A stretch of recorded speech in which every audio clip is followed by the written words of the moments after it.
Good morning, everyone. I'm Prashant Bahuguna, an urban transport planner from Institute of Urban Transport, India. It gives me immense pleasure to welcome you all to the 16th Urban Mobility India Conference come Exhibition 2023. This technical session is on shaping the future of mobility and digitalization. The structure of the session will be as follows. There'd be opening remarks by Chairperson Mr. Anjum Parvez, IAS Managing Director, Bangalore Metro Rail Corporation. The session would be moderated by Mr. Vivek Ogra, Partner Transport Consulting, Ernst& Young, which will be followed by panel discussions by our distinguished speakers, after which there'd be a question and answer session post the conclusive remarks to be given by the session chair, eventually to be ended by the distribution of mementos. With that, now I would introduce our session chair, Mr. Anjum Parvez, sir, IAS Managing Director, Bangalore Metro Rail Corporation Limited. I now request, sir, to give the opening remarks.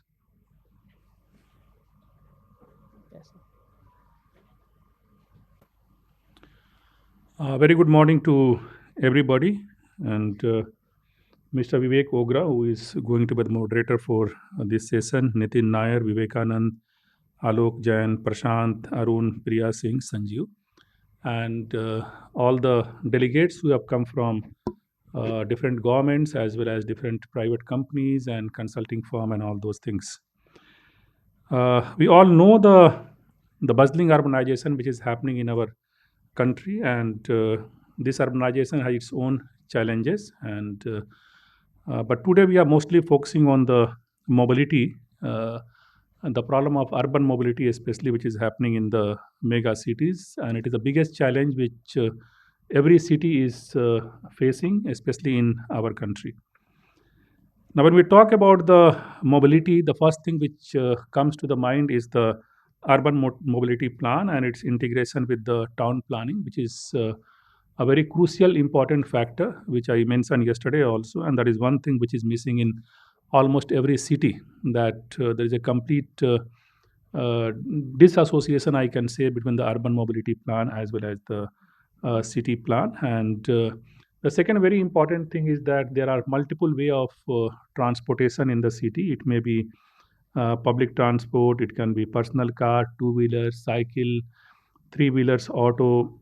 And if you see present scenario in our cities, all these modes of transportation are functioning in silos. So that is one thing which is very very important, is how we are going to integrate this multi-mode of transportation, which is a big challenge for every city. We keep on talking in different conferences, but at the ground level, it is not happening to the scale which it should happen. And we are struggling still to provide a seamless travel experience to the commuters, and resulting in a traffic jam. And the city from where I have come, Bangalore, is known for the kind of traffic jam which it sometimes it make international news also. And there is no thought about it that our cities are lagging in infrastructure also. It may be good roads, it may be flyover, it may be underpasses and all those things. But all the urban planners and the mobility planners who are sitting here, we all know very well that only creating infrastructure is not going to solve our problem. There is something more which have to be done as far as the urban mobility plan is concerned. And that is the purpose we have gathered here to discuss the future of urban mobility. And we have to recognize one thing, that we are at the threshold of a transformative shift, and this shift is going to happen by a few new developments which has happened in the technology field. It may be artificial intelligence, it may be IoT. Another important thing is the big data. And at the last, it's like what kind of analytical tool that we are going to develop to utilize this data. And these are the cutting technology which are going to be very very extremely important. So today panelists, they are going to discuss about that thing, how we can utilize these new technology to give commuters a seamless and offering a better mobility service to them. And if you are able to do this thing, it is going to add to the efficiency, sustainability, and improved experience. Uh, I've already talked about Bangalore. A lot of efforts are being made in Bangalore also. And one good thing which I'm seeing in our country, that we are very quick in catching up with the technology, maybe international technology, or if anything new. Today I saw a very interesting thing which Kochi Metro has done. Amazing thing, very simple solution, that how we can stop people crossing the yellow line at the metro station. Very simple technology with a sensor. If you cross that thing, then the beep will start coming.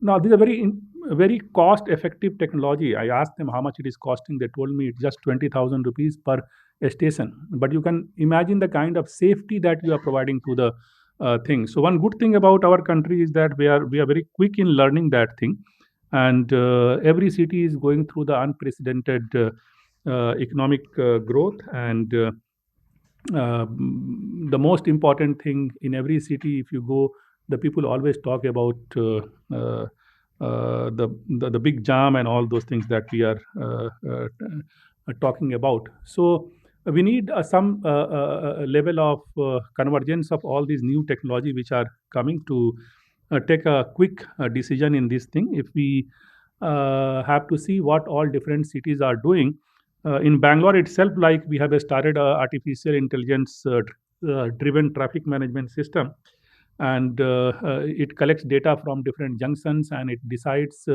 It sends messages to the people that about the traffic position in the city, and it is helping the people in a big way in updating what is happening on different routes, and people accordingly change their decision which route they are going to follow. Metropolitan city around the world, they are utilizing this technology. I will not take much of time. I just want to give a few examples. Like if you see the New York City is using artificial intelligence as well as big data to provide analytics into the ridership data at different stations. How what is the ridership data, and depending upon that, they decide how to allocate the resources and how to improve the efficiency. And they're also utilizing these technology for the predictive maintenance, which is extremely important, so that your rolling stocks are always available. Similarly, if you see the city of London, it is basically utilizing the artificial intelligence to analyze the congestion and the traffic data, and based on that, they are deciding the signaling timing and all those things, because a lot of time is spent in the urban area on the signal itself. Tokyo, it is another level of use of artificial intelligence and the technology, and depending upon that, they adjust the train schedules and all those things. Similar thing has started in our cities also. Like if you see Bombay, they are implementing artificial intelligence driven predictive maintenance for their bus fleet. So the point is that different cities have already started using it, but we have to create a forum that where all these people players can come together and discuss and take decisions and go back to their city. But I just want to add two three things which are very important, that we talk about the big data. The data is available with almost every organization. The problem is that the data sharing, the issue of data sharing, and every organization in our country, whether it is metro or bus transport or anything, we feel that our data is our data, why we should share with the other people. But one very important thing which is happening in our country as of now is the a lot of startups are coming, new minds are coming, new brains are working in these things, and these people are falling short of the data to start their initiative. And we are very conservative in giving them opportunity to these people. So it's very important that all the organizations, we should start working in that mind frame, and it should start with the government department, that whatever data that we are collecting, we should have a open door policy to anybody, and we should also create a platform where all the new technology providers, they are able to easily plug into that technology and come on the platform. So that role has to be played by the government department. Other very important thing is that standardization of data. So if you simply share the data, it is of no use unless it is in a proper format. So maybe that during the panel discussion we'll come to know that how we can reach on a common platform, that so that at least in our country all the metro organizations, we can start utilizing in a standard pattern of data which can be shared with each other. And definitely the data security is very important, and then underlying need of proactive framework for safeguarding the sensitive data and all those things are very, very important. And then at the end, it's very important to collaborate between the government bodies, private sector, and research agencies and the startup and all those things. Yesterday, I was in the evening, I was going through session. It was a wonderful session talking about ONDC, and Nitin was also there. And we were talking about Namma Yatri app, which has started in Bangalore. Wonderful app. In fact, it is changing the way the people were using the last mile and the first mile connectivity. And Metro is working in very close association with them, that how we can bring on BMRCL platform these people, so that people, along with booking the metro ticket, they can book their auto for the last mile and the first mile connectivity also. So with the use of artificial intelligence, IoT, big data analytics, and all those things, it is very much possible to provide a better way of transport to the people. And then, of course, there are multimodal integration, and there's a lot of use of technology which can be utilized in the multimodal integration also. We are very renowned panelists who are sitting here, and I hope that we'll have a meaningful discussion here, and after that we'll have a question answer session. So over to you. Okay. Thank you very much.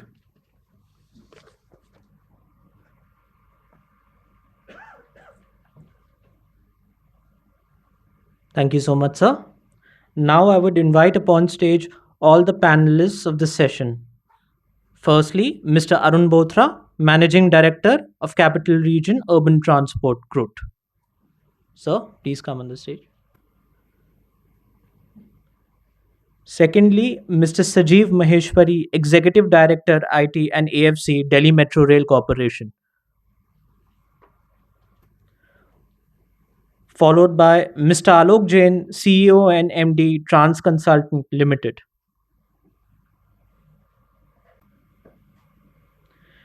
Mr. Nitin Nair, Vice President, ONDC.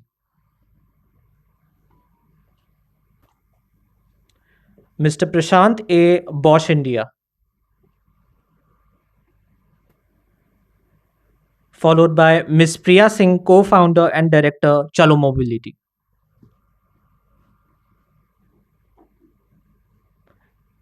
And lastly, Mr. Vivekanand Kotikalupudi, Transport Infrastructure Advisor, GIZ.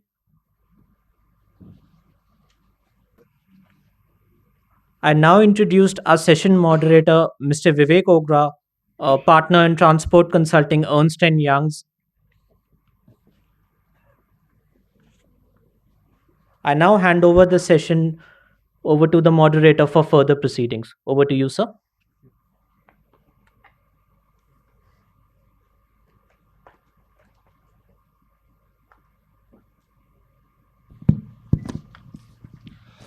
Good morning, everyone, and welcome to the session. I'm sure next 1 hour is going to be very, very exciting for us to really look at how we can reshape future of mobility in our cities, and how do we really apply technology for the betterment of movements within our city. I think the session context setting was beautifully set by Mr. Pervez, and he did impress upon very important aspects of where are the gaps and what do we really need to do to cover up those gaps. Uh, Urban mobility plan and city plan needs to be in unison. Very important, because unless these two start working together, you're not delivering seamless experience to commuters and people who want to travel even from outside. Second important thing that he stressed upon was problem of silos. There are so many transportation systems that operate in a city, but all of them with their different end goals. So therefore, it is a problem that needs to be solved if we have to solve the integrated mobility problem of the city. So consequently, the outcome is that we are struggling to provide seamless travel opportunity to the commuters. He touched upon the lagging infrastructure, and how do we really have adequate infrastructure to support transport strategies in the city. And last of all, very important point, how is data being made available not just to the transport operators, but to larger communities to be able to deliver innovation which could take us into hyper growth mode in terms of integrated mobility in the cities. So, with that, I think the context is set. Maybe I can start the discussion. The first question to Mr. Alok Verma, sorry, Alok Jain. Uh, so you've done fantastic work with Hong Kong. We all know the transformation story of Hong Kong and how you transform the transport system there to deliver commuter centricity, if I may call it. The story of how digital platforms were used to transfer commuter experience. Uh, in your view, how do you see that panning out in India? uh, what are the steps one needs to take to really get to that stage, and how is NCMC going to help us deliver that kind of resilience and a future state for our transportation systems? Let me just go there. I'll.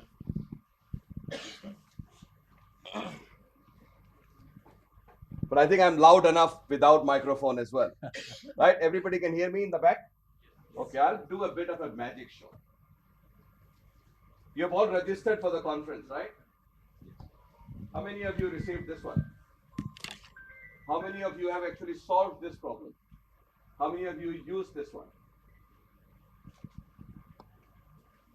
Successfully? You can train me actually how to use it. I'm carrying all the leaflets with me. 2 days, haven't been able to figure this out. And if I was new to transport, I would still accept it. These are the places I have traveled in last few weeks.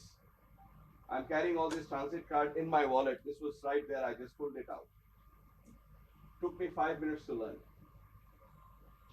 So it's not like I don't understand transport system, but I couldn't make this work. That's your story. Customer centricity, this is what it means. I live in Hong Kong. My 80-year-old mother lives with me. And I call her 80-year-old teenager. She leaves home at 8:30 in the morning, comes back at 10 in the night, every day. And she tells me that she has never in her life enjoyed this kind of freedom. Why? She has this octopus card. I can't find the card. Yeah, this octopus card. That's one card she carries, works for her on transit, coffee shop, 7-Eleven, juice, water, anything. Okay. Sorry. So just one card works everywhere. Makes life easy. So one thing that I would like to say, and sir, with due respect, no amount of artificial intelligence can override the need for common sense.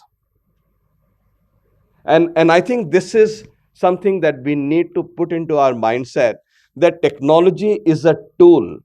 Technology is not the solution. The solution is the people. We need to find solution for people. And as long as if we don't do that, we are creating complex structures. We are creating a lot. I mean, I have stories to tell.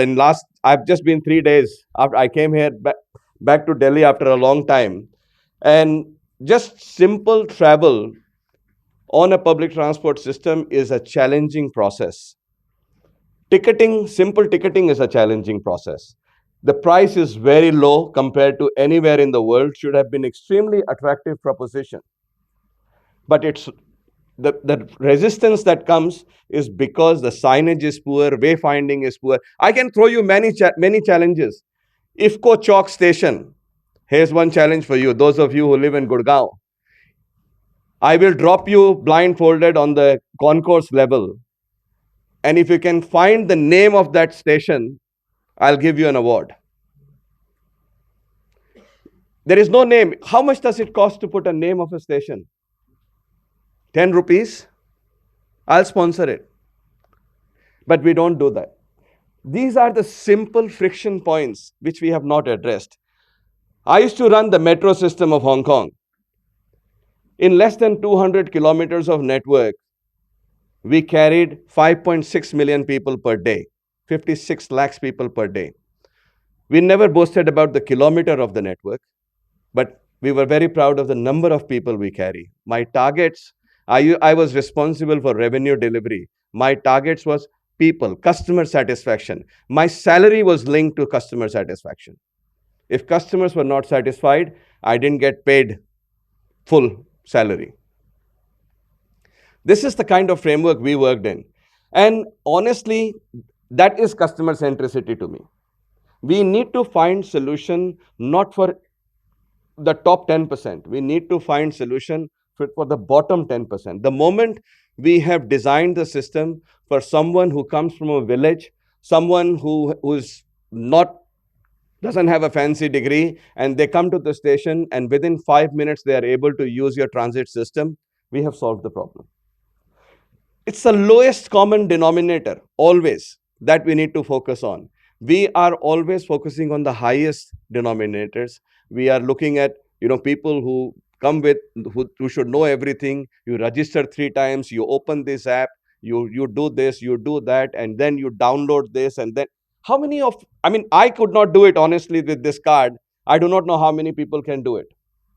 And that to me is the problem statement. Very simple. And I would just make it very, if I were to do it, if you go, I mean, those of you, I don't know how many of you have been to Hong Kong, but those of you, if you ever go to Hong Kong, if it takes you more than 30 seconds to figure this card out to travel, I will sponsor your trip. Okay. So this to me is where I find the challenge at the moment in Indian system. We are doing a lot of work. Yes, there's a huge amount of progress to be done. Very proud of what is being done at the moment. The amount of metros that we are building, the amount of buses, amount of focus on public transport, the political mandate. I think all of those are very positive. We are living in an environment where India is poised to become one of the superpowers of the world. I mean, as an Indian living abroad, I can very proudly say that. We are very proud of what is happening. But we are still not addressing that last mile problem. And to me, this is the last mile problem which we need to address. The lowest common denominator, people, the man in the street, they need to come into the fold. The aspiration to own a car today is to solve कि रोज धक्के नहीं खाने पड़ेंगे. Why? That aspiration should be taken away. I don't have that aspiration. I don't use a car. If you ask me, in fact, those people who were organizing my transport, every day I tell them, please do not make a trip for me. If anybody is going, I'll share the ride. That is basically it's become part of ingrained into us that it's completely unnecessary to have a car for carrying me alone to some place. It's just useless. It's a waste of resource. We should not be doing it. And this is the kind of mindset if we have to develop in Indian segment, I think this is what we need to do. To me, technology is not the solution. Technology is the tool to find the solution. And that's what we need to focus on. So that's all. Thank you very much, Vivek.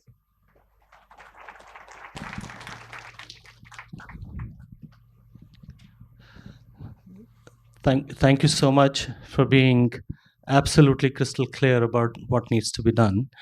That takes me to the next question to Mr. Arun Bothra. I'm trying to build this discussion in a way that we can go in a very logical sequence of what needs to be done, what are the options available with us, and what are the ways we can get it done. So, up to you, sir. I think he talked about customer centricity. To me, that's very, very important because that's these are the people you're going to deliver the system for. My question is operational excellence and customer-oriented approaches are two important approaches how we can transform our transport operations.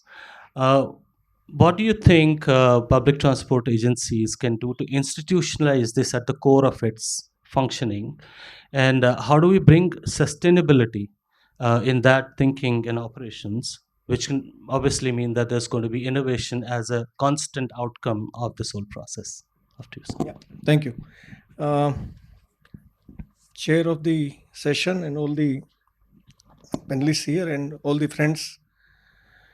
I'll exactly start from Mr. Jain, where Mr. Jain left actually. And he's our guru. He's guru of Crute also. He has been helping me a lot. So, two, three things. Number one, as we talk about customer satisfaction, I think now the time has come to think of customer delight. That means, particularly government, because I come from the government sector. In the government sector, there's a feel is that कि भाई बस तो दे रहे हैं इनको यहाँ से यहाँ तक जाने के लिए और क्या चाहिए मतलब यू आर प्रोवाइडिंग ए बस from ashram chowk to dhola kuan, so I am adding bus, I am giving you bus, I am so the thing is that the person, it's not only that you are making him move, he should move happily and he should come out happily that yes, I had a good experience also. That thing is somehow missing from our mindset. We think कि इतना तो कर रहे हैं और क्या चाहिए types है ना. So that when it is the customer, we have to think that yes, we have how to make his life better. As Mr. Jain was telling that his 80 years old mother can go around and finds no problem moving around, and that gives you a lot of liberty and freedom. Now what we do in Crute, like I remember I was in Moscow last month on a urban mobility summit, and there different countries, everybody was actually, because we know technology spreads very fast these days, so everybody was talking about app, ITMS, data analysis, um, these kind of things everybody has now. जिसके पास नहीं है वो हो जाएगा, मतलब it's basically spreading.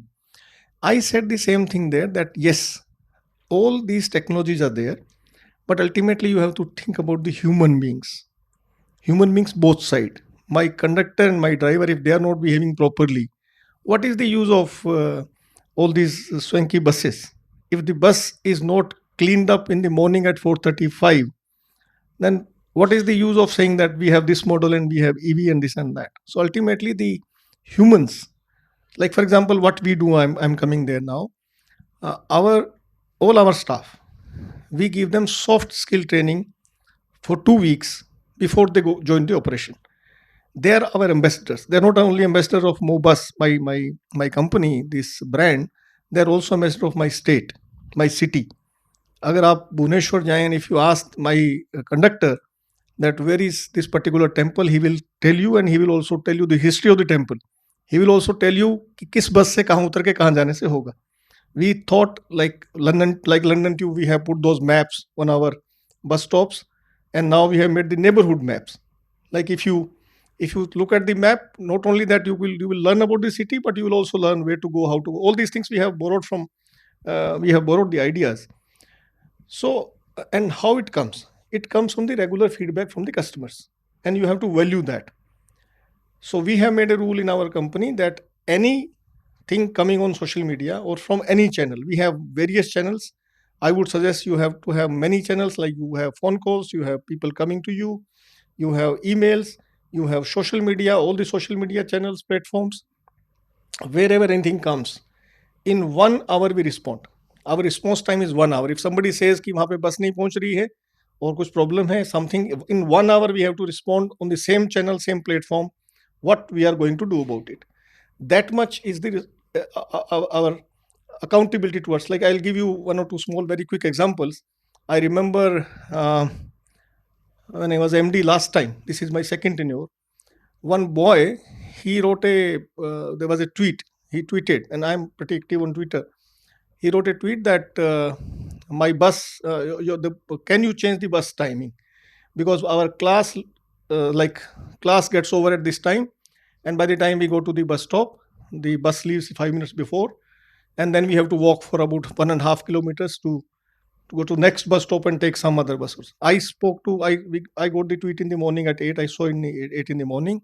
I spoke to my operation head. He said, sir, let me find out. I said, can we change the bus timing? थोड़ा इसको कुछ आगे पीछे कर सकते हैं क्या? उसने कहा, sir, we have 15 minutes gap there. We can easily move 10 minutes. I said, are you sure? I'm not pressurizing you. Are you sure? He said, sir, there is no problem. We wrote back. In fact, I tweeted that we are changing the bus timing by 10 minutes from Monday. In fact, he said, कल कर देंगे, Friday था. but I thought फिर बाद में नहीं होगा तो लोग गाली देंगे. So we said from Monday we will change and we changed it. And people appreciated so much. People couldn't, like, people say, in fact, I remember one lady from Mumbai, she wrote a tweet that this account looks a fake account, my account. I cannot believe that somebody can, in India, somebody can respond like that. And they said it looks like a fake account. So मेरे को भी थोड़ी बदमाशी सूझी. मैंने वो I changed the changed the schedule. I posted on Twitter quoting her that we have changed the timing and this is the new timing. And of course, a lot of people trolled her, and I felt bad about it, and I apologized to that lady. But I'm saying that it is very easy in the days of social media to get a feedback and to respond, to tell that what we are doing. And you're not telling only this person, telling the entire world. So we have been doing these kind of things very regularly. And now, in fact, I was telling somebody just now that people say that we have a troll army.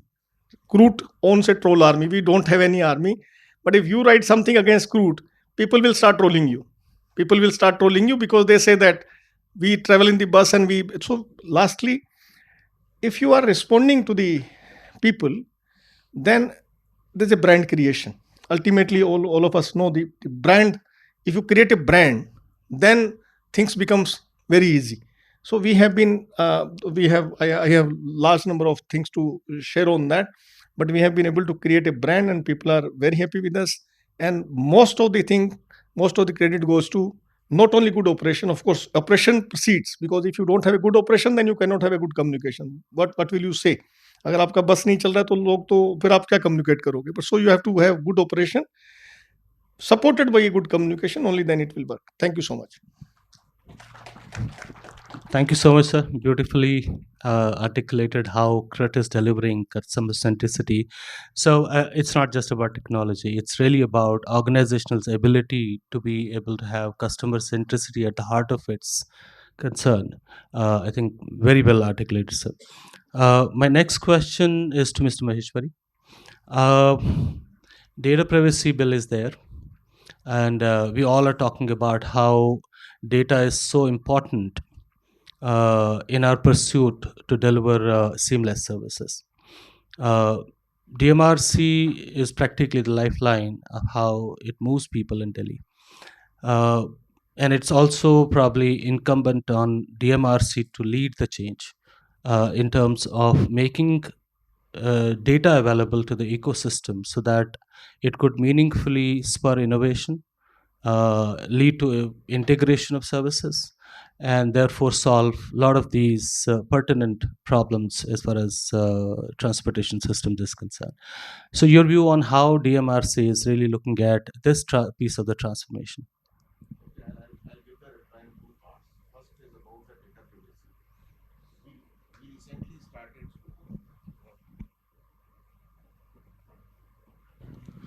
We recently started this personalized ticketing around 4 5 months back. Before that, all our ticketing was anonymous, either it's on a card or a token. So as such, we were not collecting any passenger data. Recently, we started NCMC cards in our system apart from this mobile QR, where even the NCMC data is with the banks only, because these are the banks cards. So DMRC is not keeping any passengers data in our system. As far as mobile ticketing are concerned, yes, we are keeping some data, but some encryptions, and we are collecting a very minimal kind of a data, either mobile number of email ID is there. But yes, we are working on one more bigger initiative where we are planning to keep the complete data, and which we are planning to have is PCI DSS compliant. So whatever banks used to do it, we are having a similar kind of a system in place, and most probably that initiative will go live in the next 15 days time, where we're planning to have a common platform. Apart from DMRC ticketing, we are planning to bring all the last mile connectivity players also onto it. Apart from this, we are planning to have some kind of a e-commerce also onto it, so that they can buy the things. And we are putting a lot of other innovative things, like we are putting a lot of electronic lockers also at our stations, so you can order the things, and whenever you are getting down at a particular station, you can use the locker and get your things either from the station, or these things can be delivered at the home also. So this is as far as data privacy is concerned. Second thing is about this data sharing. Yes, DMRC is having a two kind of a data. One is regarding with the passenger, we are already sharing a certain amount of data in the public domain. Delhi government is having a one initiative where data open policy is there. We are already putting a lot of data. Apart from this, yes, we are sharing our data with other partners also. But in this case, certain commercial interest of the organization is also involved. So we are sharing our data on a one-to-one basis, where we have some kind of commercial arrangement with the things. Like our ticketing is already shared with multiple partners. You can buy our ticket from multiple platforms. So yes, so this is the case. Apart from this, another data collection is there. What Anjum sir is told about this, DMRC is now the 20 plus year old organization, and we got our systems in a multiple times. We got started from 2000, maybe like a phase wise. DMRC is a phase based project. So another challenge is to collection of data. We are having a data in silos. To utilize that data, we are again bringing up one platform where we're planning to put all the data in place, where latest technology, what you're talking about, big data or AI or ML kind of a thing is there. And again, idea is we are having a three kind of approach in this. If I don't have any data, I can put it manually also. There's certain data which is available at the equipment level. I'm planning to push it the data from equipment. And third, in any case, a serious one where is a simple one where I can access the data from the central system. So we already started a one pilot where we took up two major systems which is directly dealing with my passengers, and we are pretty successful in that. So once the data is in place, yes, we started doing the analysis also. But another AI ML kind of a thing, like we in our case, until unless we have some 100% uptime kind of a surety, only then I can put a AI or ML in place with the accuracy of 80-85%. Yes, this is good number as far as system is concerned. But when I'm running with the passenger services, I cannot use any data which is even the 99%. Okay, so we started with few system which is not so critical, like a fare collection system is one, where I'm getting a feedback. Our ideas of having those, using those results for predictive maintenance, like so for preventive maintenance. Like currently I'm doing a maintenance of my system as per the suggestions of OEM. It may be possible I'm doing over maintenance of my system or under maintenance. By using that data, I can go back to my system users to tell that instead of 15 days, I can shift it to a 20 days, or maybe a 10 days is required. So these are the two things we are doing it. I think second initiative is already lined at two of my lines. We are covering around 60 stations. Results are good, and planning to roll out to the whole network. Right. Thank you. Thank you so much. Really nice to see there's so many initiatives DMRC is taking towards customer-oriented new opportunity creation. So that leads me to the next question. You talked about how you're going beyond mobility to facilitate multiple needs that the customer would have. And what I could understand clearly is retail is a logical extension to the services that you're providing. So I think the next question obviously is to Mr. Nair. ONDC is disrupting the retail space by creating marketplace opportunities. Uh, One, how do you see fintech platforms playing logical role in building this whole uh, end-to-end story of travel needs of the customers? Second, very important, we talk about data sharing. We've been talking about city data hubs and city mobility hubs for a very, very long time. And somehow it certainly hasn't gone to the level it should have.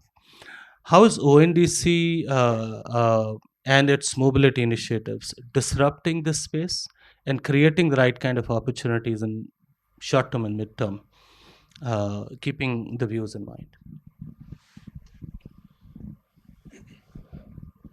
Thanks, Vivek. So I think I'll start by talking about the ONDC journey thus far. We do about 1.7 lakh transactions a day now, right? About 1 lakh in mobility and about 70,000 across retail. And it's still early days, right? If you look at when we started, the first beta transaction happened in September of 22, so we're a little over a year old, and I think there's been fair amount of progress. If I were to just reflect on the mobility journey, I joined ONDC last year, just about a year back, 31st October. The first thing I did was to attend the Urban Mobility Conference last year in Kochi. Right, mobility was very very nascent in ONDC. Beckin was running Open Mobility Network in Kochi. Namayatri was starting up, and we were very early, right? We now in 4 cities, we do about a lakh transactions a day. Some very interesting work has happened in Mysore, in Kolkata. Uh, Now we are moving out of just on demand. Our model implementations are live for all mobility domains across transportation, metros, buses, both intercity, airlines, etc. Right. So the foundational work has been done, and we're now focusing on onboarding as many partners, as many entities joining the ONDC network, so that a seamless multimodal experience can be built. Now, if you look at most cities, right, multimodality has one big challenge is use, like NCMC solve for in using a card, right? We want to be able to use it, we want to be able to solve it using digital infrastructure, where there is a common digital infrastructure on which all inventory, whether it's metros, buses, on demand platforms, etc., are available. And therefore a commuter using an app of his choice is able to stitch an entire the app is able to stitch an entire trip together and offer the consumer a seamless experience, right? I think some of the points made by Shyalok and the others on customer experience being extremely important is something we expect our buyer apps to kind of cheerlead, right? And if you look at going back to the question on fintech, right, particularly fintechs have been fairly innovative in India, and I think some of the great work that has happened on UPI was cheer led by the fintechs, and we expect fintechs, new startups to come in and be able to build great seamless customer experience, right? I think the problem of customer experience will be very, very critical to solve any multimodal journey once the infrastructure has all modes of transportation available. So level one of problem solving is getting all modes of transportation available on the ONDC network. And once that is available, how do you kind of build that entire trip journey to be a seamless experience? That's a work in progress. We see some great work happening there, but I think still early days. And today, if you ask us, we still focused on trying to get all the infrastructure together, right? It's still early days to say how the apps will stitch all of these journeys together, because if you look at it, it's not a simple problem, right? You have a metro or a bus which is, say, 100 or 90%. I mean, metro is 100% reliable, right? You have a 5 p.m metro. If you don't get it, you have a 5 p.m metro, right? There's a 5 minute, you have the next metro coming, versus say an auto or a taxi or a two-wheeler, right, where reliability could be 50, 60, 70%, right? So how do you stitch three modes of journeys with reliable and unreliable, relatively unreliable transportation mediums together? One aspect, of course, is, as with growth, reliability of the current transportation mediums which are on demand will improve, right? But it's still going to be a fairly interesting problem to solve as to how do you stitch all of this together and offer seamless experience. Thank you. So building on what Mr. Nair said, so to me, one of the problem that we need to solve is supply demand resilience, because that's eventually where it's going to all boil down to. So my next question is to Mr. Prashant. Uh, See, we talked about a technology disrupting our lives every day. While we speak, I think there will be hundreds of apps getting delivered in the marketplace to solve something. And therefore, it's fair to believe, given the fact that we would have overcome our common sense way of solving problems. So therefore, technology is a logical next pit stop to really get to delivering those solutions. So how is AI going to really come in as a platform, technology, etc., to solve for customer experiences and supply demand resilience? A follow on to that is, uh, while we're talking about ONDC doing its bit to really create the marketplace, it's also important to see how systems are able to talk to each other. They have basic level of technology transformation available to be able to give that data out to the networks. So your view on that, how do we really how do you see this panning out? Thanks. Thanks for having me on the panel here. Just a couple of observations. It's not an either or kind of a situation. It is common sense with artificial intelligence. That's the perspective that I like to leave this place with, because it's not about pitting one against the other. But more importantly, to a lot of panelists here who are running operations, the question is, how are you segmenting your customers? Do you understand a day in a life of your commuter? The aspect there is how you start to build systems. we are missing one of the elements here, saying that if you look at a lot of days in a life of a commuter, there is also a day where you are picking up goods. So we are missing a very big piece that is actually choking our cities, which is the logistics part of it. This is something that's kind of missed out. We always focus on people mobility, people transportation, but we kind of also have to recognize with the Swiggy, Zolas, and the convenience deliveries that you typically get, the choking up of the cities is also happening because of these.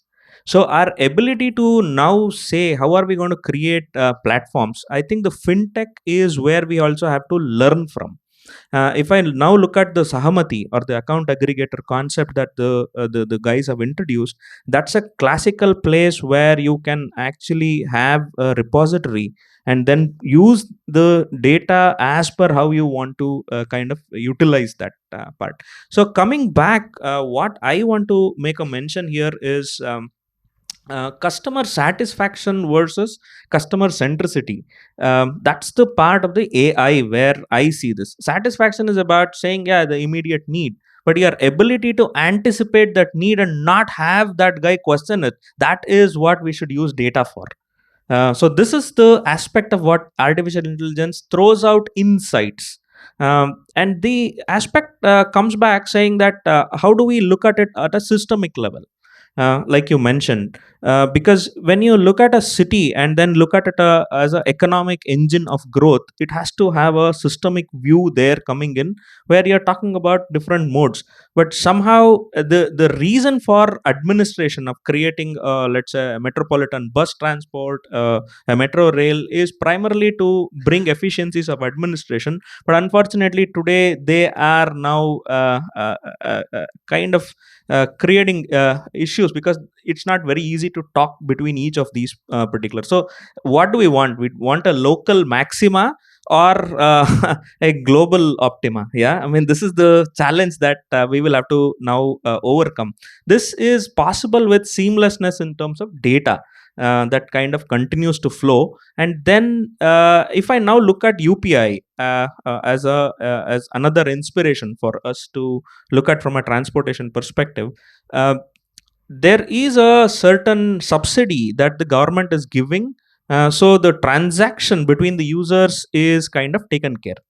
Now this is a policy intervention that has to be a global optima. So the local maxima would be that, yeah, every transaction gets charged. Now this is a friction point that we are unnecessarily creating. So if you are wanting to do a element of a platform coming in, there has to be a systemic view that is coming in at a city level. The other part that I come back is how are we also using protocols, libraries, and standards? Yeah. So Alok mentioned saying that, hey, do we not have a name for this particular part? So the aspect is, have we created a library that is shareable between all the metropolitan transport agencies, where there are certain standards in which you are looking at? So that is an easy aspect that the local team there can go ahead and then build this. Because now you can see the visiting cards as a classical example of how different government organizations have different ways in which the visiting card is kind of coming in. So are we now building those particular elements? So coming back to AI is going to help you only when you build certain amount of standardization in the way you are getting data coming in. So today, if we are now sitting down and then asking for various amount of data that also we had the other colleagues allude to, it's not going to work, in my opinion, unless you train the models coming in. Ultimately, what we have to look at a city level is the capital efficiency. We are putting in money on the metro, we are putting in money for new buses. What is the city getting out of it? And there are a lot of those particular elements that we should focus on. So I want to come back to the piece that you asked here. So these were some observations. The piece that you asked about artificial intelligence here is to try, for me, is to now look at a systemic level, because the AI is more generic in nature, and then you start to generate insights out of it. and then have a view on that particular part. What we are doing, for example, we see this issue in the logistics. We see that 12 to 14% of GDP is logistics cost and stuff like that. You would have heard this. The element that we are now also trying to focus is there are islands of excellence. How can you connect them seamlessly? How do you reduce transaction friction? This is the fundamental framework that is, I think, the like ONDC who are enabling this, and we draw a lot of inspiration from them. We create platforms where entrepreneurs are able to use this data and build models. That is the way ahead in a systemic way that we can do, because even with all the might of the government, I think it ultimately comes down to the creators who are coming in and then saying how are we going to build these models and then take this forward. And if we don't allow them a kind of a, clear response in terms of how the platforms are built and stuff like that, I think ONDC is doing a great job on that particular part. We have seen account aggregators on the other side, the India stack starting to come up. So, do we have a city transportation stack? This is how I would now start to build, and it may take us 4 or 5 years before you actually are able to implement AI at a level where there is energy efficiency, there is movement efficiency, there is a transaction efficiency, there is a fintech efficiency. So these are different efficiencies that you start to harvest as a economic engine of growth, which are the primary cities. That's my view on this particular topic. Thank you so much. I think very insightful and food for thought for all of us as we delve into our future. So logically, next question is on you, missing, because all of this is what you have to deliver as cello. Uh, so my question is, you're at the forefront of innovation in the country today as far as systems being delivered to the cities are concerned. You're working with multiple cities. Uh, we're today looking at NCMC, open protocols, uh, emerging technologies to be used to deliver efficiency in our public transport, whether that is from the operations side or from revenue transformation, whichever side we look at. I think Cello is really looking at a systemic view, as was mentioned earlier. How is first question is, how do you deal with these challenges when you get to the cities? Second, how are you going to sustain these over a period of time? What are those important elements that you see as Cello as transformative elements for future? Thank you so much for the question. And my OKR looks exciting. Uh, um, I think we built a company called Carvale for 10 years. While building Carvale, helping customers to buy and sell their cars, we realized that cars are not the answer, because every 100 people, 99 people own cars in America, and in India, only 2.9 people have cars. So, definitely, the entire population, rest of the population, is dependent on public transport. With the vision of making travel better for everyone, we started Chalo in 2014. And from 2014 to 2017-18, we were just doing a lot of experimentation in terms of innovation and how tech can solve this problem. So, if most of the people know us as a very young and new company, because 2019-20 we came in the picture, but we were working on the entire tech stack since last like 10 years, and with a core focus on two things which I always tell in my pitches: reliability and experience. As Alok Jain sir was talking a lot about Hong Kong and Oyster card, sir, we can do KYC in 30 seconds. Yesterday Madhud was asking me that can you give me the Chalo NCMC card, and we just did a KYC here itself, and we have told him that you can now use. But we realized that okay, he has to go to metro station, and then he has to go to the counter, then he has to activate the card. And I thought, yeah, this can't happen, because I have activated the card. Now he has to go to someone else who is running NCMC here, and he has to get that card activated. Imagine if this card gets activated here and he's on, right? He can use, he can just go out and use at a shop. He can't use. These are like small problems, and I think it's a young system in India. In last 2 3 years, system and the Indian mobility scenario has dramatically changed. uh, in 2018-19, when we were coming out with cities, with private operators and government, uh, there were uh, slow progress in terms of, people were not talking the way they are talking today. It is dramatic change in the way we are approaching the entire problem. um, and of course, if customer is not in the center, you can't build anything robust, because if the end consumer is not able to use that, then people will not use it. Alok Jain sir said that I can't use this card, and this is the truth of this country as of now, but it is changing. So people like us, there are 2 3 things which we do, and Nitin and I have been speaking, and we are trying to do, because around 60 lakh transactions we do every day. It makes like it makes like 150 million in a month.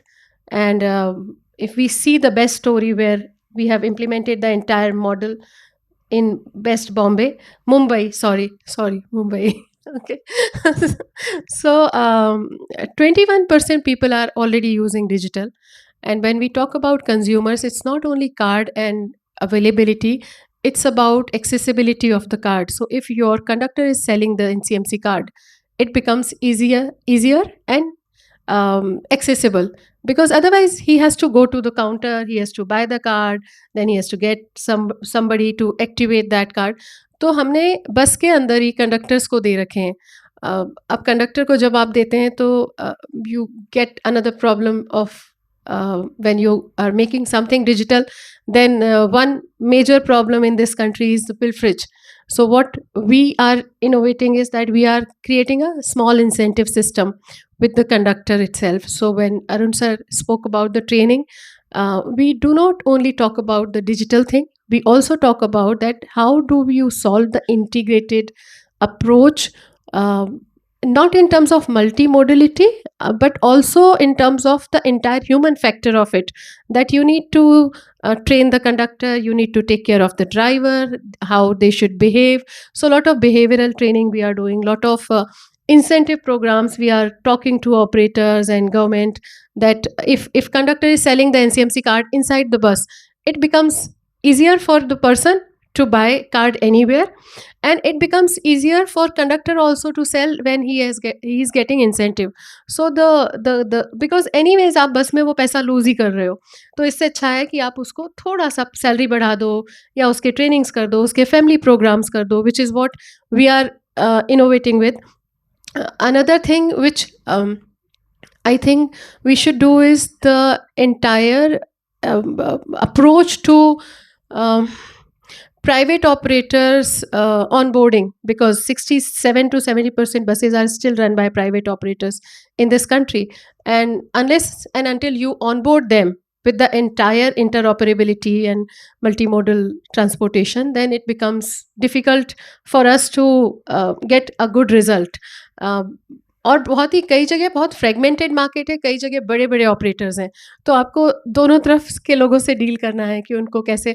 And another thing is बस industry is very old fashion designed, and it's like 100-year-old industry. So when we used to go to bus operators, they used to say आप तो बच्चे हो, आप तो रहने ही दो, आपको तो पता ही नहीं है कंडक्टर करता क्या है, मतलब आप कहाँ से आ गए, आपको किसने बताया आपको कि बस कैसे चलती है. But today we have got credibility and they are listening to us. So everybody has to be on the same page, and ONDC as one platform. Another platform can be the interoperability and the entire mobility you solve in one part. Like if somebody, why people do not take buses, uh, I'm sure most of you are not taking buses, right? Because bus is not in our head as an option, because आप नीचे घर के जाते हो तो आपको बस नहीं मिलती है, तो आपको मिलना चाहिए कुछ. That's when we talk about e-bikes, right?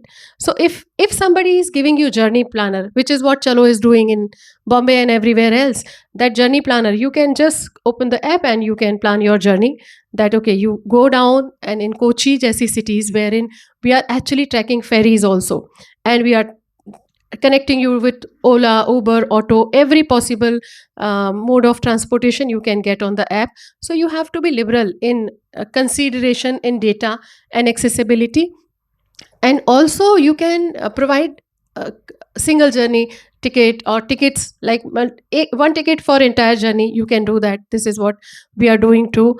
You can also do two three things more you can do is like live passenger indicator, which we are doing. Like people don't take bus because they don't know how crowded the bus is, which is a super hit program in Bombay, wherein you can sit or stand at a bus stop and you know that your bus is coming, which is very very crowded, and you can take another bus. So these are the things which is going to be solving the consumer proposition. They will be able to take more buses. They will be able to go easily because conductor is trained and he's going to be helping. And you have to give lot of options. Like we are running around 71 travel options, including cards and passes, mobile passes, wherein people should get all kinds of option. They can take mobile pass, they can take, sir Alok Jain sir, I am requesting you to please come to Bombay, and I'll take you in premium bus and normal bus and Vogo e-bike, what we are doing. So it is going to be helpful for people. Just put people centric approach. And government, I want one request here with all the government authorities here sitting, and lot of people are sitting here. When you talk about tenders, you have to put tenders on a quality based, because if you put tenders, because this is a technology, this is not a procurement of कोई machine. तो आप machine को procure करते हैं तो आप L1 कर सकते हो, पर आप टेक्नोलॉजी को प्रोक्योर करते हो तो you have to see the quality, you have to see the specification कि आप किस तरह की चीज़ें मांग रहे हो. क्योंकि जब आप स्पेसिफिकेशन मांगते हो तो आपको एक क्वालिटी को क्राइटेरिया बनाना पड़ता है. पर आजकल जो tender, most of the Arun Bothra sir is being very very progressive to do a QCBS in Crute, and we are working with him. He is a visionary officer, but most of the states are doing like L1, and that's where the game fails. And most of the L1 tenders are super disastrous in this country. So government should also come up with the progressive approach that okay, I'm going to be putting the quality because it's a technology, it's a digitization. It's not कि कोई machine खरीदनी है या बस खरीदनी है. And बस can come also with equipped, basic equipped. So these are the things. Thank you so much. I think I spoke a little more and I can speak more, but thanks a lot. Lesser time. Thank you so much. So my next question is to Mr. Vivekanand.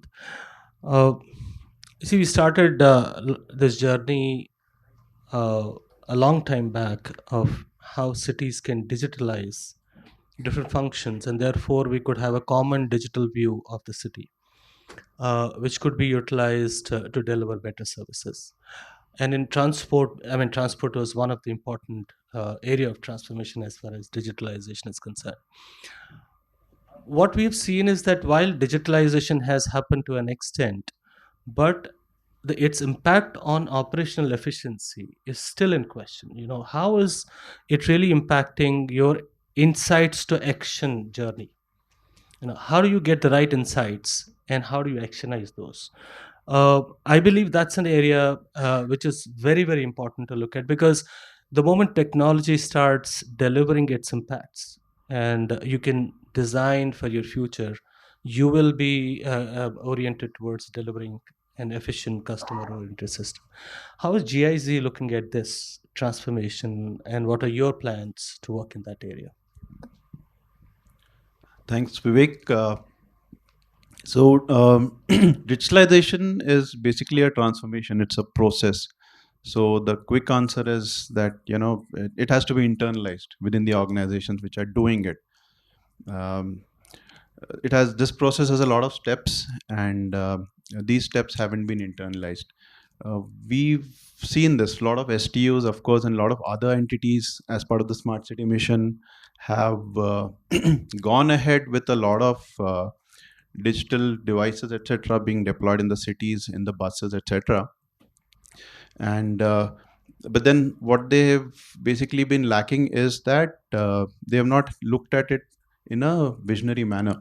So so there are many steps that are involved. So first, you basically identify the gaps, have your objectives, put a strategy in place, put a team in place, the team that works along with the organization to basically implement the strategy. And then you also have uh, a mechanism to track how these initiatives have gone. Now, the smart cities mission has been given, it's been a positive move, basically given an impetus to basically help uh, kickstart this entire journey. But then a lot of gaps that we at GIG have observed are that firstly the objectives are something that haven't been fairly identified. So we're working on those areas with a lot of entities in the transport sector. The next is the team.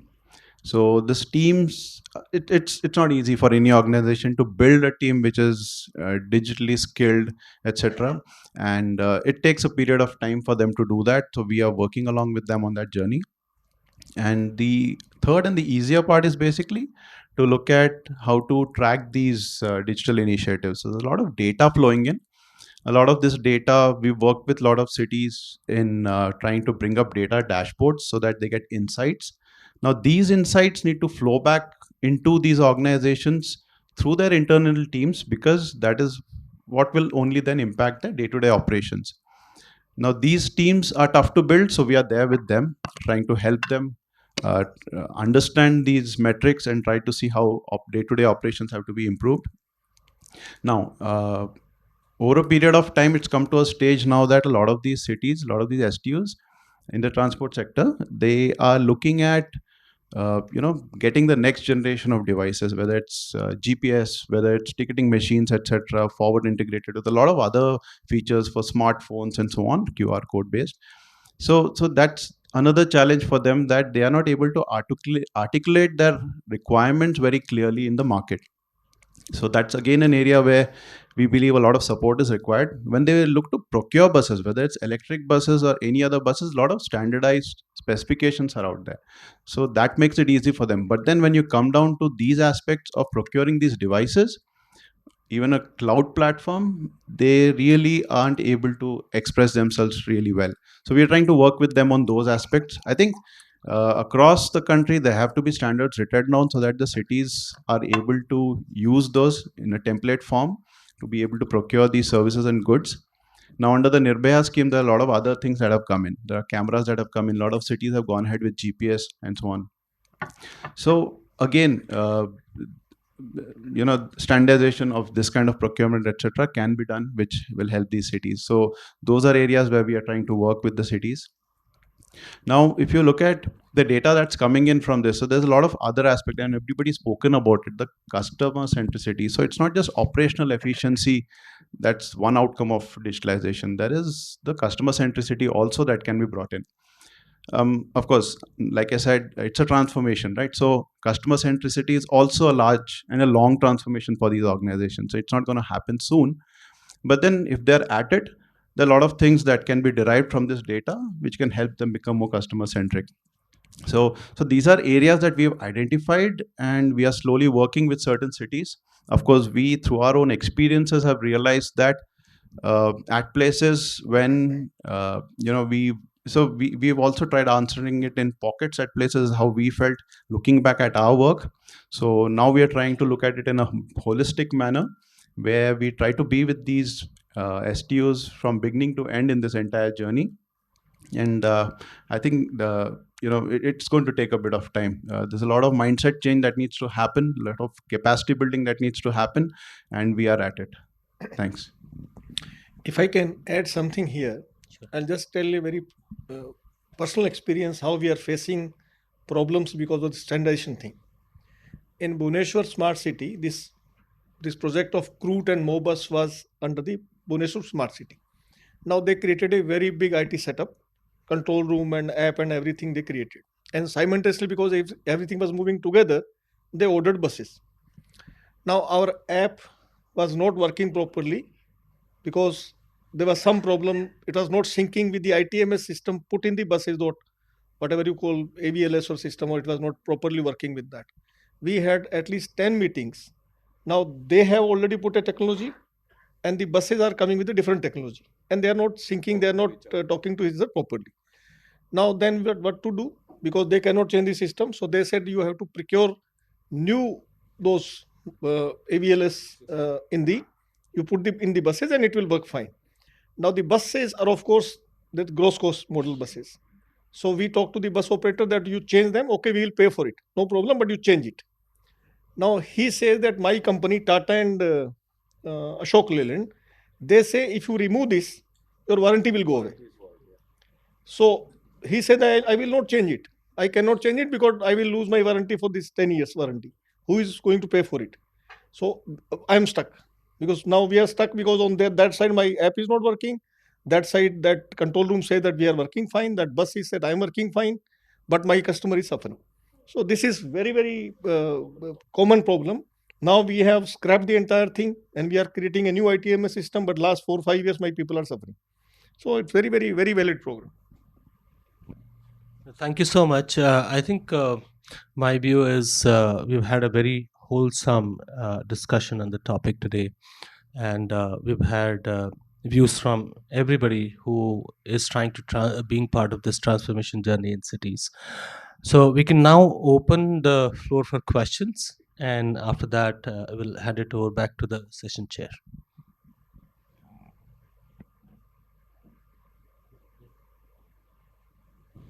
Can we have the mics? Can we have the mics here?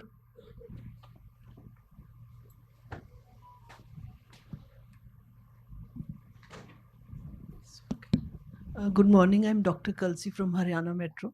Um, since a long time, we have been hearing that data is the new gold. But somehow I feel in the transport sector that gold is not being used at all. So I would like to open this question to the house that how we can do it in the future.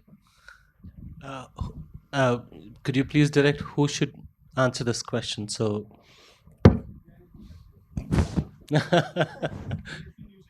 yeah. Okay.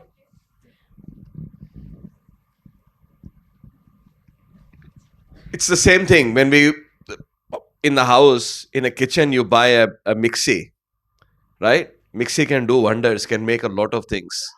But if you don't press the button, it's a useless piece of equipment. And data in a very similar manner, a lot of people are generating a lot of data. The data is all there.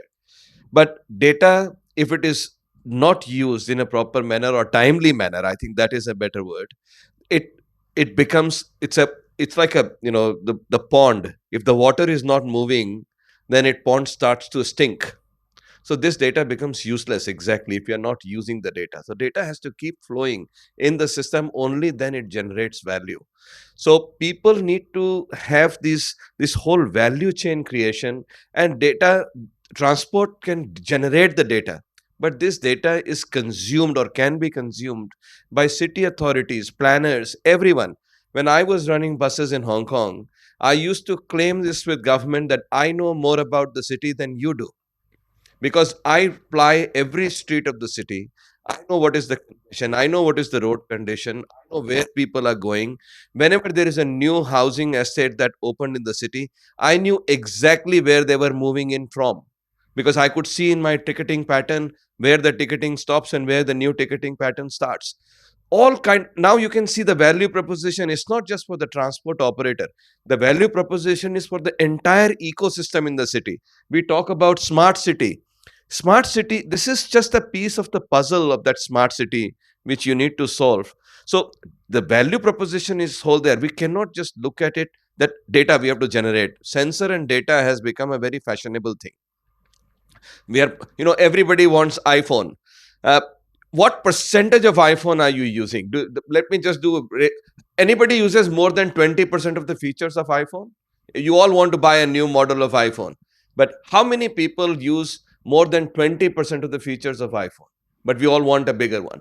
This is exactly the problem that we have with data right now. We are generating data, we are going for all these fancy ITMS and fancy systems, but fundamental, and this is where I was talking about this common sense, that we need to have that as a base layer. That is hygiene.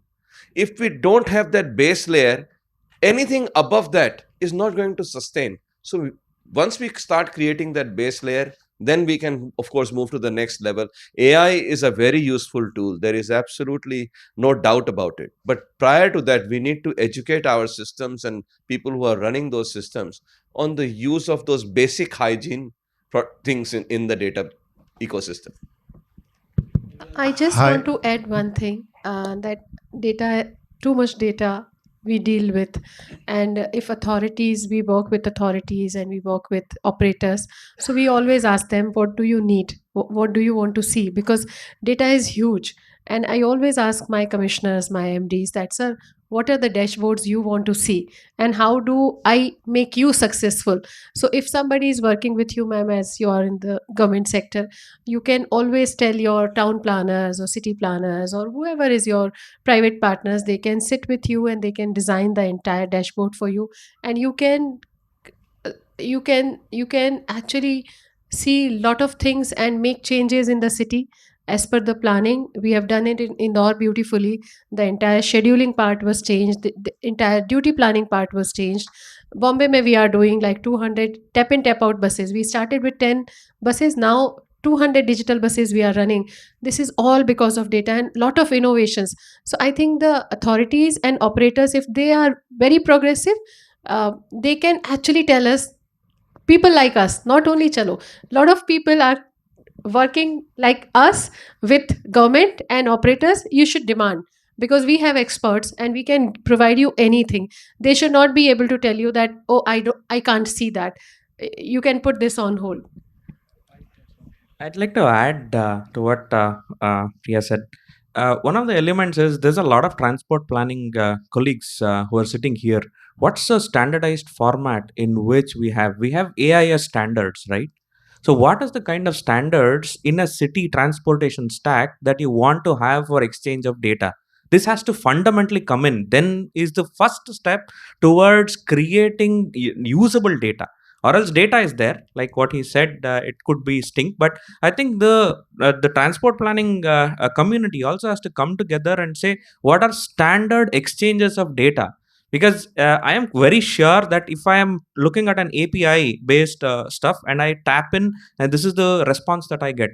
So what kind of standardized formats of data are coming in? I think this is the first step towards creating a transportation stack. That's my view, that the government can first pitch in there.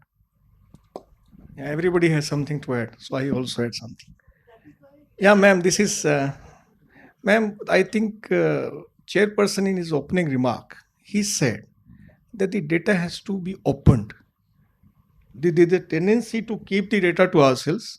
हमारा data है, हम किसी को क्यों देंगे, इससे पता नहीं क्या हो जाएगा, क्या कुछ लेके निकल जाएगा. In fact, so many people are there, so many young people are there. Whatever data the government can throw, my personal opinion is that we should make it open. Let people create apps and let them tell which bus is coming where. इसमें क्या बड़ी बात है, ये बस वहां से वहां जा रही, इससे कोई चाइना हमारा कोई सीक्रेट तो नहीं ले जाएगा इस बात से. क्यों उतना डरना है? If you open the data, then people will. I'm telling you, ma'am, I'm a policeman originally. I went for a training to London. The London police chief told us in an interaction program that he has data of all the crimes in London city for last 30 years.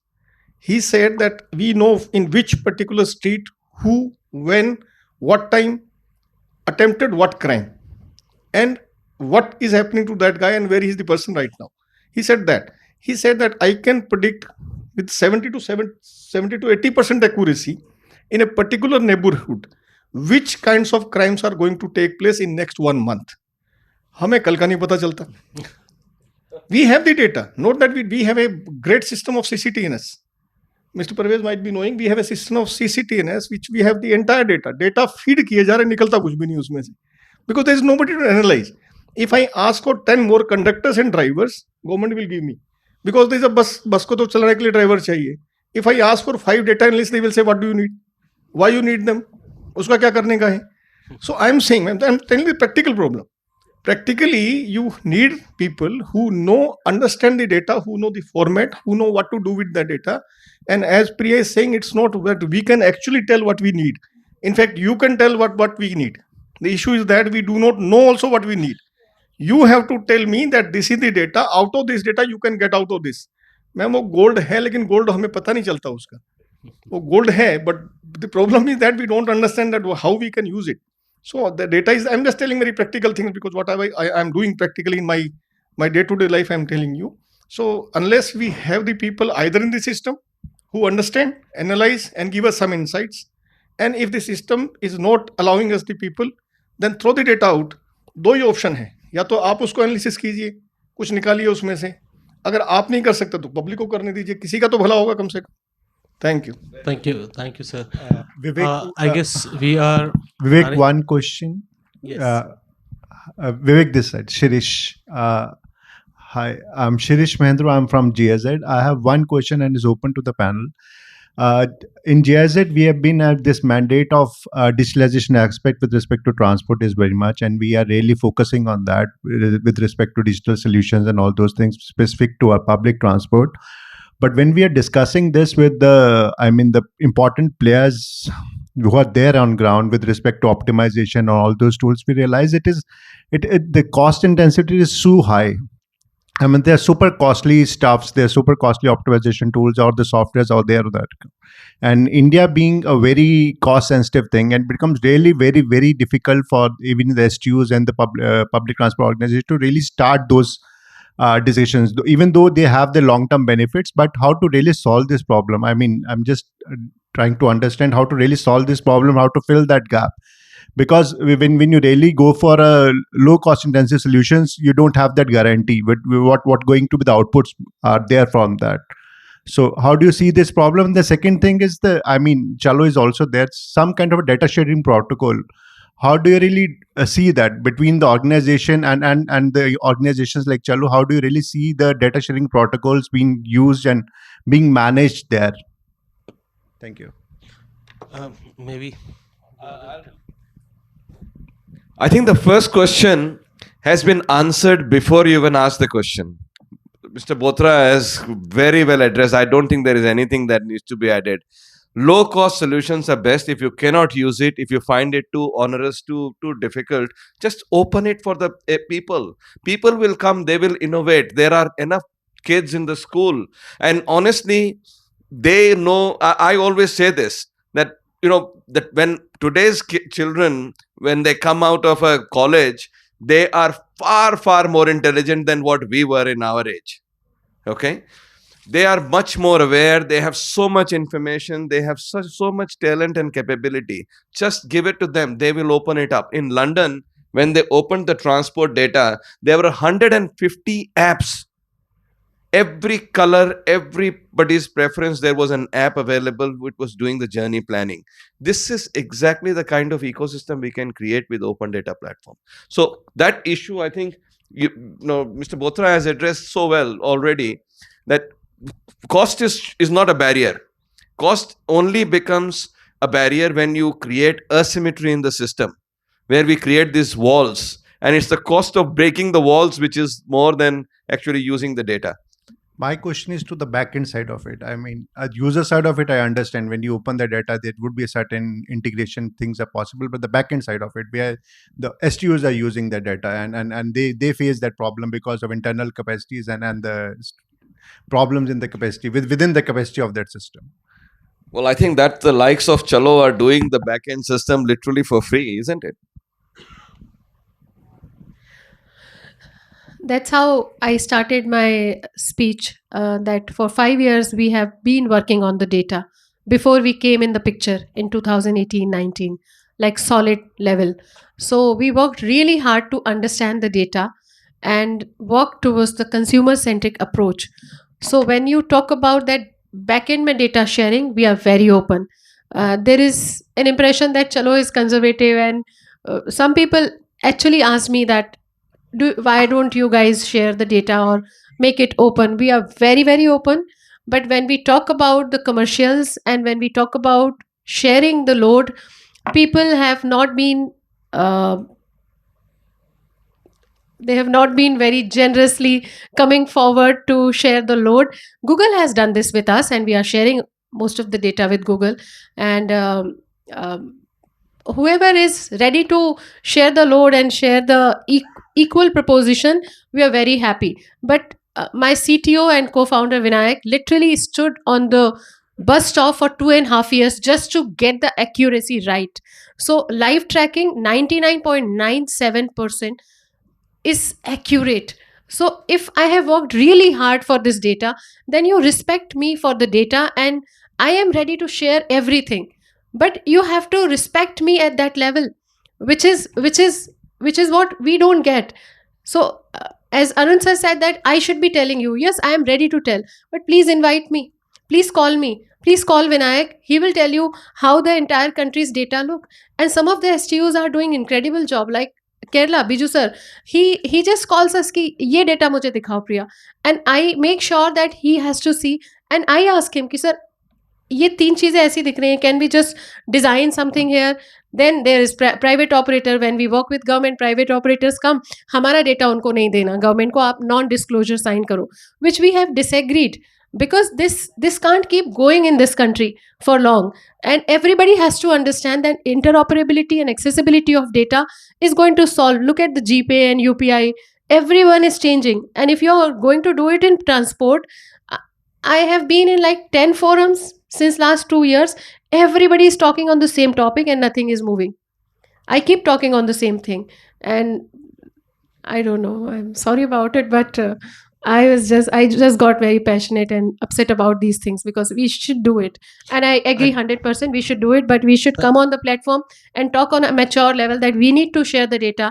Let's figure out how we do it. Thank you so much. I think let's take it offline. We're already about 5 minutes over the allocated time. I'm sorry, we can probably, we're all meeting for the lunch. Maybe we can take it offline, because the next session will get detailed. So can I request session chair to please? Thank you very much, Vivek. It's a fantastic session, and so many people sitting here and listening to the panelist and the wonderful panelist, and a very meaningful discussion has happened. And the way you have framed the question also was pretty interesting, and different people have given the perspective which more or less it's matching with each other, but there are certain views which are quite diagonal. So we very beginning we talked about that the first important thing is that we have to do an intro inspection by any agency, whether it's a government department or whether it is a private agency, that where is the gap and how we are going to cover the gap. And the second very important thing is that what kind of technology that we are going to use to bridge that gap. Very interestingly, Mr. Alok mentioned about the artificial intelligence versus common sense. So, to a great extent, I agree with you, but uh, everybody sitting here is having a common sense. But to convert that common sense into some very productive use, we need the assistance, which you very rightly mentioned that technology is a tool, and the common sense is basically talking about what we need from that thing. So that's very, very important. And you mentioned about the octopus card which you are using in Hong Kong. And let me tell you one thing, that I have seen the transport sector in India for the last because almost 10 years back I was working in the transport sector as a bus operator. Today I'm working in the transport sector as the metro operator. So I have seen the journey of the transport, and a lot have changed. Like, one must appreciate that the kind of enormous changes which has this country has seen, I can't believe. In fact, when I was the MD BMTC, I was thinking about how to integrate transport, the buses and the metro at that point of time. I'm talking about the 2012, but somehow it did not happen, because the reason that the metro was not ready to share with me, and I was not able to share with metro the data. But that's a past, and we have but one thing you very rightly said, that the customer centricity is very important, and unless that is in mind, we will not be able to provide a good service to the people. But a very a new revolution is happening in this country, and we cannot realize the impact at this point of time. Maybe 2 years, 3 years down the line, when our national common mobility card, because Hong Kong is a city country, but here we are talking about something which is pan India, and it has a lot of hurdles. Mr. Jaideep is sitting here. He keeps on calling us on the daily basis. But very soon we are going to have a massive revolution which is going to happen in this country through the NCMC card. Mr. Arun, you talk about very nicely about the difference between the customer centricity and the customer delight and the satisfaction. Very nicely explained. But one thing is very important, that what quality of service you are providing. If your quality of service is good, people are generally getting attracted. We generally see that about 40% people are using the public transport, but I don't believe that. I personally feel that even today more than 75%, 80% people are using the public transport. The only thing is that those mode of transport we have not taken as a public transport. So if you see the people traveling by auto, if you see the public people traveling by taxi or Ola or Uber, they are not personal vehicles which belong to them. So if you take a broader perspective, the people are moving, but we always say that the public transport is a transport mode for the poor people in our country. So a lot of changes has to happen to see that it becomes the first choice of the rich people also, and that's the most challenging part, that how to bring the four wheelers people to the public transport. And we are working on that. And Mr. Arun talked very nicely about the customer feedback, because generally as a government officer I'm talking about, when I get a, not me as such, but generally when we get a criticism on social media, we get very angry.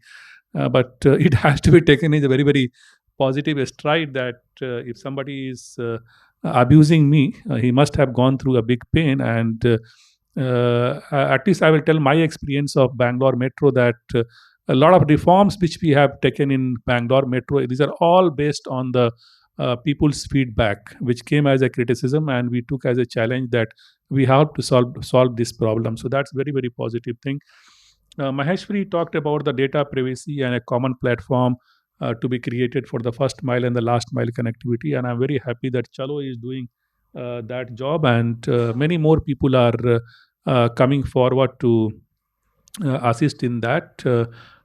Credibility of data is extremely important, and one of the very important thing about the artificial intelligence is the preventive maintenance. And if you are able to utilize AI on the preventive maintenance, there's a lot of cost saving is going to happen. I was told that, I don't know when anybody here from the Pune Metro, I was told that they are coming up with a system to control the speed of the escalator depending upon what time the train is approaching the uh, platform. And I'm really happy to share with you that that's the one way of utilizing the artificial intelligence to make people life easy, the people coming on the escalator to increase the speed. So a lot of things are happening in the country. Only thing is that we have a population of 140 crores. So whatever is successful in other part of the world, it's not so easily scalable in our country. And the data also is very important. Like another thing which has become very popular in our country is the QR code system. It started with Bangalore Metro was the first to start the QR based ticketing system through the smartphone. And now in almost every metro is using. And when I started at that point of time, Jaideep sir used to ask me how many people have purchased the QR code. I used to tell him, sir, अभी 2,000 हुआ है, बहुत लंबी journey है. But I'm very happy to share with you that we have crossed 60,000 within a span of 6 months. So once the customer is satisfied with the service which you are providing, it is going to utilize it. Mr. Nair is an expert in the mobility platform, and they are doing great work. And fintech players, he talked about those things. Then building system based on day schedule of the commuter. This is the most challenging part. I always say that, especially the metro, whenever I go to give a lecture on Bangalore Metro, I say that I want to see metro as a way of life in the urban area, and your entire activity is happening in and around the metro. So when you are going to the office, have your breakfast at the metro station. So you have to start the canteen and the restaurant and all those things.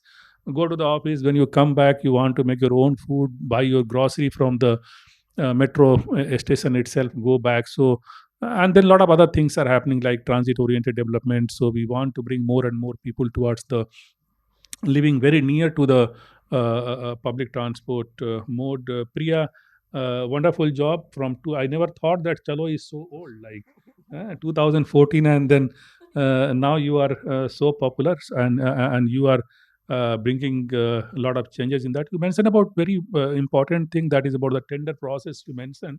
And my experience is that most of the technology procurement in the government, we have moved to the QCBC, because we know it very well that if I go for L1, it's very, very difficult, and quite long time back. In fact, I remember 20 years back when I was to purchase the computer, that I was really puzzled that which computer to buy because at that time a lot of computers were available at 20,000 also. At the same time, IBM was selling at 80,000, 1 lakh.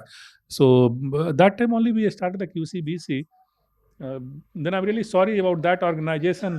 Uh, no, please share with Jaideep. He will talk to that organization and he will see that the QCBC is brought into picture. Vivekanand talk about the efficiency when you bring the digitization. A smart city is something which has played, because I still remember when the smart city mission started.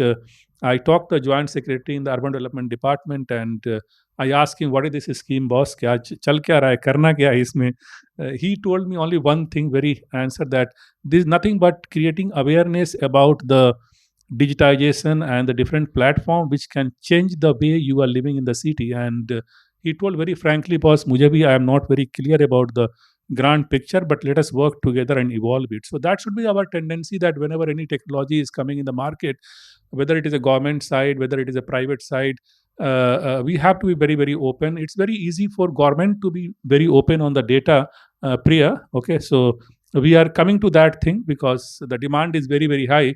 In fact, in Bangalore Metro, I share data with the Google. Madam was telling about the gold. I am selling the gold.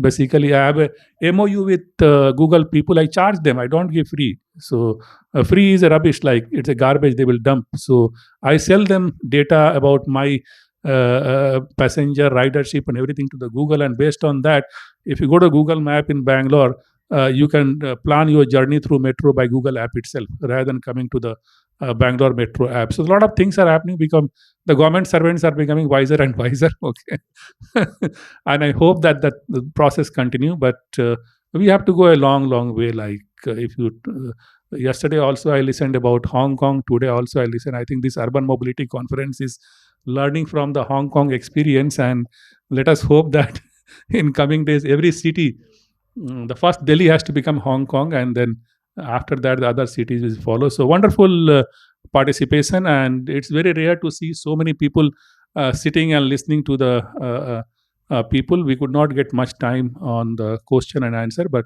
as told by Vivek, we'll have enough time over lunch so we can discuss there a lot of issues. Thank you much. Thank you very much to everybody. Thank you, sir. I would now request the chairperson, Mr. Anjum Parvez, sir, to commence distribution of mementos, beginning with our session moderator, Mr. Vivek Ogra.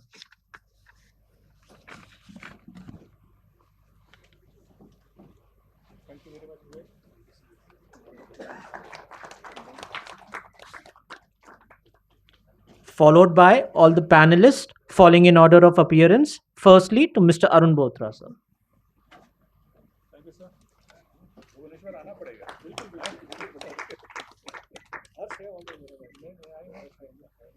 Followed by Mr. Sajeev Maheshwari.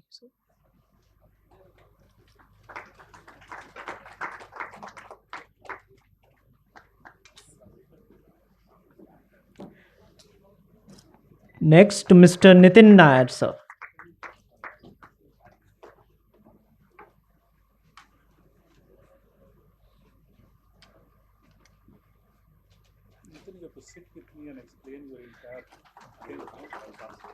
To Mr. Alok Jain, sir. Yesterday evening also I listened to your.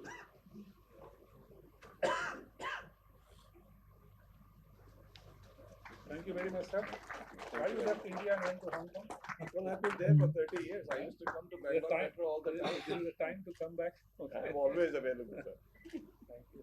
Next to Ms. Priya Singh.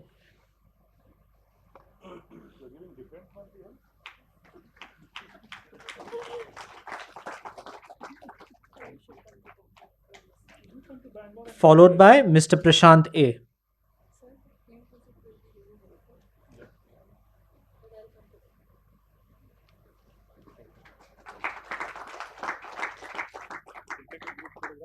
And lastly, to Mr. Vivekanand Kokilapudi.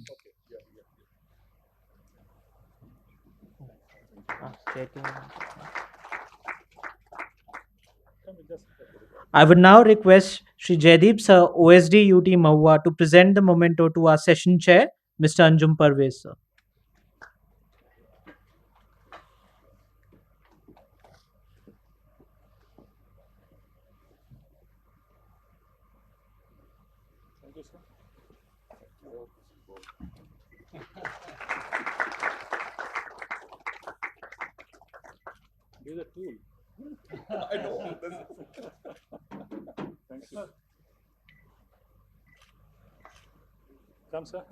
Ladies and gentlemen, this concludes our technical session. Thank you all for joining.